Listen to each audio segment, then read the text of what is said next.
Getting these old outer tie rod ends off should be relatively simple, but we'll see how stuck on there they are. I drove 2.5 hours both ways so I could get my impact back. Left it at school. Worth it.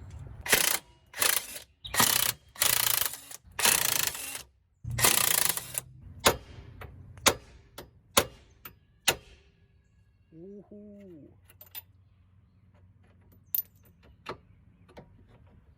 That wasn't terrible. So what I'm doing now is I'm going to load the suspension so I can get an idea of what the tie rod end looks like when the wheel's actually on there, and then that'll help me decide where the spacers need to go on the bump steer kit. So one of the instruction sheets that I found for bump steer kits is to get this. So the tie rod is pretty parallel with the lower A-arm, and I'm going to use that as my reference since I don't have all the proper tools for really doing a full bump steer analysis or whatever it's called. So I'll get an alignment shop to do a more thorough evaluation of all those spacers and things. There's a shop near me that has a really good reputation with Corvettes. So now that I got an idea about that, I can take this off the rest of the way.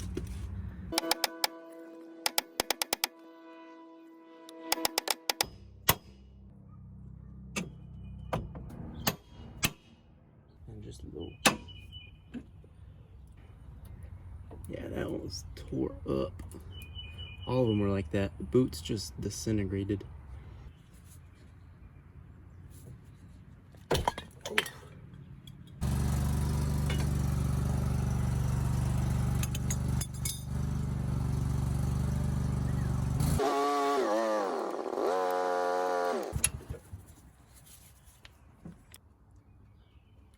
No good.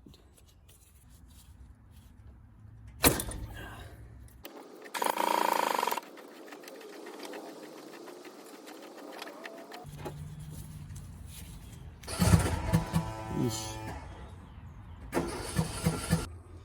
This is what the new ones look like from Eckler's. Greasable, comes with the cotter pin for the castle nut, all that good stuff. They're longer than what I just took off the car. So I'll just have to guess on this and then have an alignment shop really dial it in. So I have these lined up against each other, and this, using it as a spacer, makes them about the same height, maybe just without the washer, but it's pretty close. So I'm gonna just use that to gauge how much further to move this nut towards the inside, and it won't be perfect, but it'll be enough to get me to an alignment shop. So I just kind of move the nut all the way until like the dirty threads start. So where the top of the nut was, now the bottom is, to give me about that width. And now the longer tie rod end should fit on there about where it was.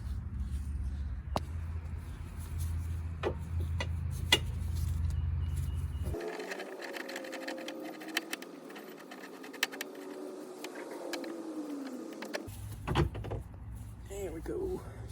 And that came with torque specs, I think, and I have a torque spec sheet for this car. Come on.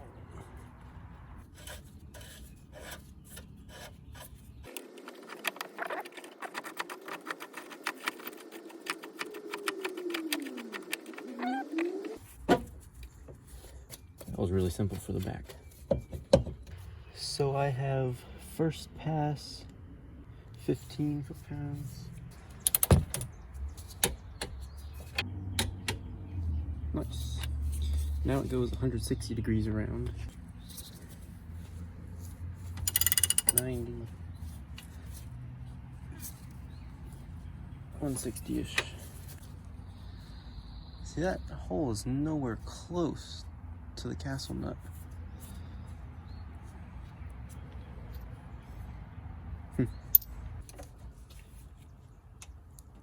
90-ish. 160-ish. And now final pass is 33 foot-pounds, which really isn't, that's just gonna be quick. This really doesn't seem like a lot, because even the Baer instructions say like So we'll get to 60. It's just gonna click. I'm not even gonna move it at all. Click. I guess that 160 degree really was the part that tightens it. And now I get to take them off again because I neglected to put a washer on there. Haha. Here's the very important washer.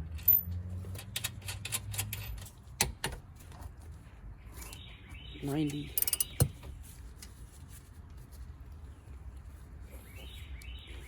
Close. Oh yeah, now it can actually fit in there.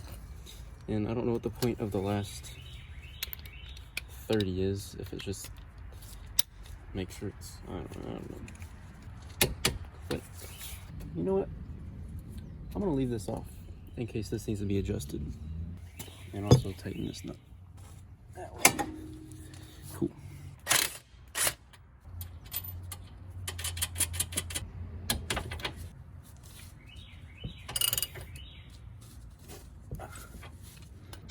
And that's it.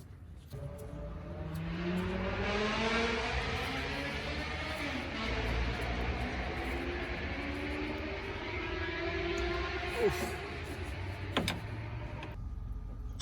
Oof. That one was a pain.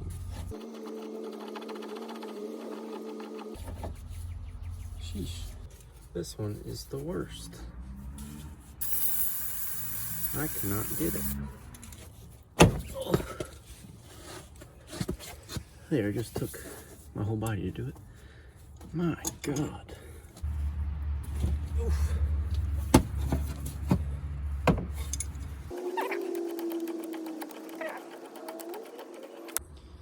Okay, now that that's done and over with, these are the fronts, just mangled, bad, old, way overdue. And these are the new ones from Eckler's. These are the Baer bump steer kit, tracker, whatever it's called. They're beefy, really nice. I think, oh, other way. I think they look awesome. The instructions on there say to have the medium one or whatever, just like a spacer on top, and then the rest of them, and then whoever aligns it will figure out later.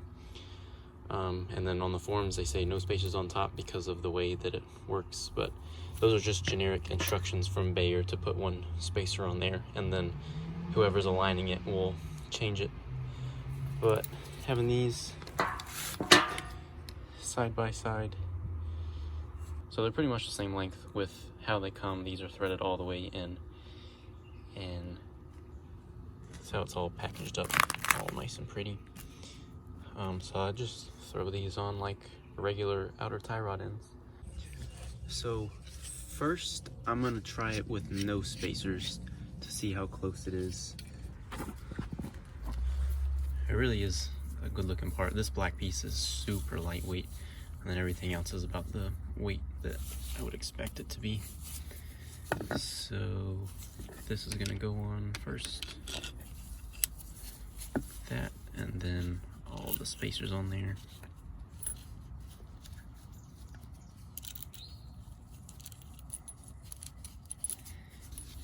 Oh, one more. Come on. So obviously that's not how it goes. These washers didn't come with it, this nut didn't come with it, but I'm just trying to get an idea really quick if I need spacers on top or not without having to deal with the nylon locking part of the nut. So I'm gonna go ahead and twist this on there really quick.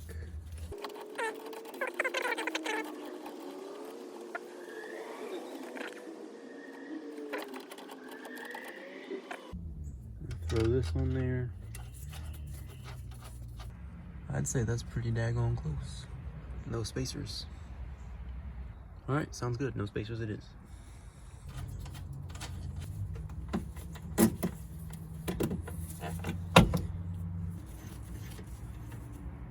The top is 65, the bottom is 60.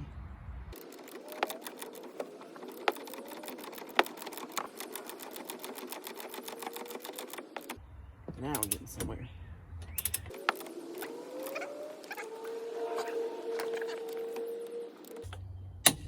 There we go.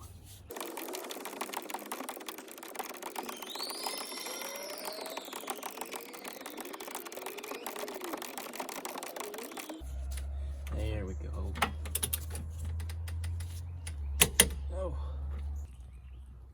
See a nice expensive logo just peeking through. Makes everything else look like trash. Pretty simple installation, just like the technical thing of all the spacers and angles and stuff I don't have the ability to do because I don't have an alignment rack or any of that nonsense. So I'll just throw them up and let the experts do it. I'm gonna do the same exact thing on the other side.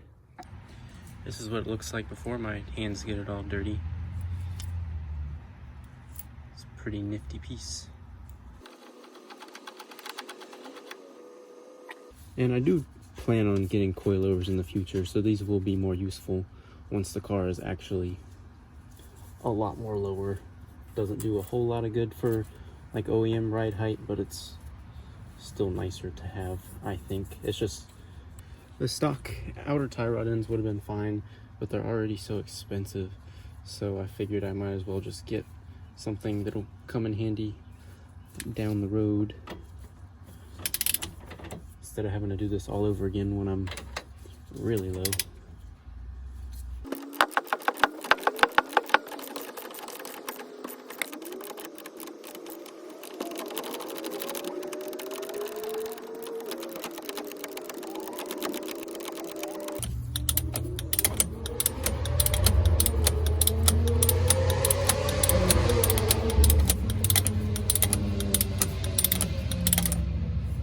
Ooh.